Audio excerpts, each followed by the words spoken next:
there you go. How are you? Sometimes he says Merry Christmas and things like that, Stan, but he'll look after us today.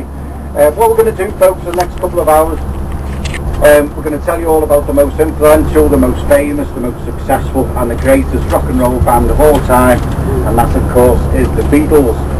And here's where it all began for John Lennon, Paul McCartney, George Harrison and Ringo Starr. All four of the Beatles were born and bred here in the city of Liverpool. John Lennon was shot and killed in New York City. We had our official memorial service to John there in the Anglican Cathedral.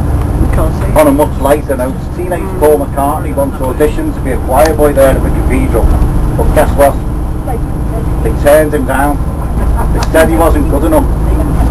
But Paul's had his revenge over recent years, because I'm sure many of you will know that Paul's written quite a lot of classical music over the last couple of decades, and Paul's been very proud to hold the premieres of some of his classical work there in the cathedral. It's a fabulous building. We'll talk about it again later on the tour. We're starting to move away from the city centre now, moving out into the suburbs of the city. So what I'll do, I'll just briefly tell you about how the band was actually formed.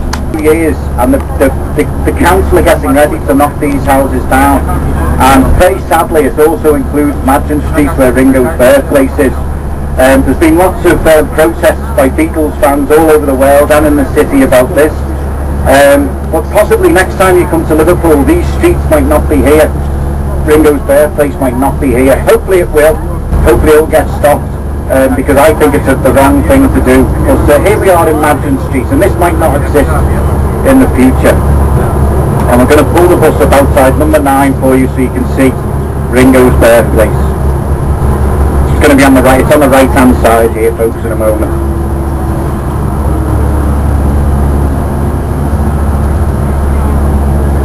Okay, if you look to your right-hand side here, there's a little some green paint on the wall there. That's number 9 Madgen Street. That is where Ringo Starr was born in July 1940.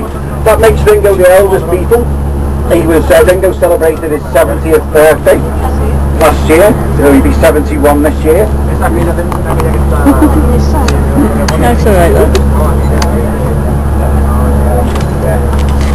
So he was 6 years old. So if you look to the right-hand side, halfway down there's a house that's painted white with pink windowsills and a pink drain pipe. Stan's going to move the coach up in a minute so everyone at the back will be able to get a chance to see. But that's 10 Avril Grove. Now, another famous Liverpool rocker, a guy called Billy Fiore, also lived in this area and attended that school there, St. Silas. Ringo was very sick as a child though. Age 7 he was rushed to hospital with an appendicitis and he fell into a coma. And his mum was told he wouldn't survive the night, but of course he did, because he had almost 12 months away from his schooling.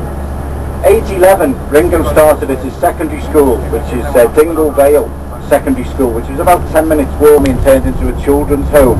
And it was set in extensive parkland here in Woolton, and that parkland backed onto Aunt Mimi's house where John came to live, age 5, which I'll tell you about shortly. But basically, young John used to jump over the wall that surrounded the home and use Strawberry Fields as his childhood playground. Now, in the late 60s, the original Victorian building was knocked down and replaced by a more modern building.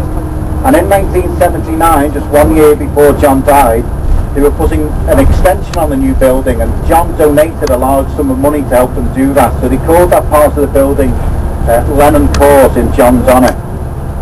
Now, in the 1970s, John Lennon was living in New York City. I'm sure most of you know that. And in 1975, his second son, Sean Lennon, was born. And John was always talking about Liverpool, and he'd always promised young Sean that he'd bring him back to Liverpool to show him where he was born and brought up. But tragically, of course, John didn't get the opportunity to do that. So in 1984, John's widow, Yoko Ono, brought young Sean Lennon on a pilgrimage to his dad's birthplace. And the very first place they came was here to Strawberry Fields, and they met with children and staff at the home. And later that year, Yoko donated $90,000 towards the upkeep of the home.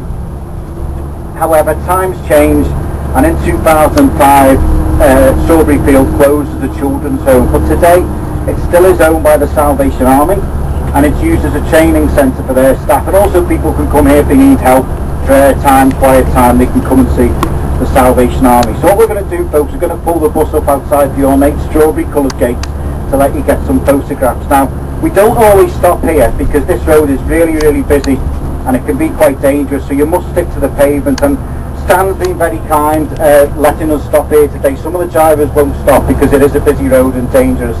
So thanks to Stan for letting us get off here. But if we could just ask you, if you could please stick to the pavement and once you've taken your photograph as quick as possible, if we can come back to the bus so me and Stan don't get into any trouble, okay?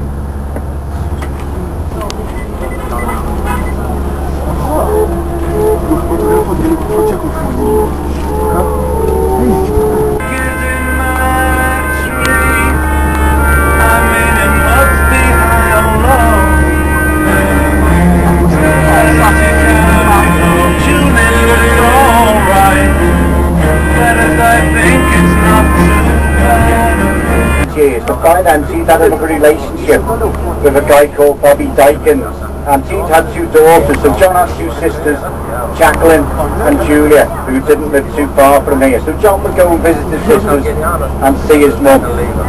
Some tragedy struck John and his family one night in July 1958 because John's mum Julia had spent the day here at this house with her sister Mimi. It was a lovely summer's day, and about 10 o'clock at night she waved goodbye to her sister Mimi here at the gate and crossed the road just behind where the bus is parked now, and she was knocked down and killed by a car when John was just 17. So of course John was devastated by this, and John said he lost his mum twice in his life. Once when he was a little boy, when he was taken from her, and then again over the weekend. I would recommend visiting both cathedrals. They're both fabulous buildings. For a couple of pounds you can actually go up the tower and go up to the roof of the tower, and you get a fantastic view of the city. And it's open in the evening as well. You get a lovely view of the city sunset if you go to the top of the tower. It's absolutely fantastic. Definitely recommend that. On the right hand side here, folks, these apartments are called Gambia Terrace, and for a short while when John was at art college he shared a flat with Stuart Sutcliffe at number 3 Gambia Terrace, just here on the right. But as soon as John got hungry, ran out of money, he was soon home to the comforts of his Aunt Mimi's lovely home there in Woolton. Now if you look to the front of the bus here, everyone, on the left hand side here with the windowed side, this is the College of Art that John Lennon attended once he left Quarrybank Grammar School. John met 2 really important people in his life at art college. He met Stuart Sutcliffe, who was a member of the band in 1960 and 61. And John also met his first wife, Cynthia Powell, later to become Cynthia Lennon. Julian Lennon's mum was a fellow student there at art college. But the most important thing for John about being at art college was it was right next door to the school that Paul McCartney and George Harrison attended. So if you look to your left, and he'll put me off, this guy here in a minute. If you look to your left, the building with the 4 pillars outside, that's the grammar school that George Harrison and Paul McCartney attended. So they could meet up after, I'm not looking at him, he'll put me off, because they would meet up after school and college and the practice. Now in 1985, the Liverpool Institute closed its doors as a school for the final time.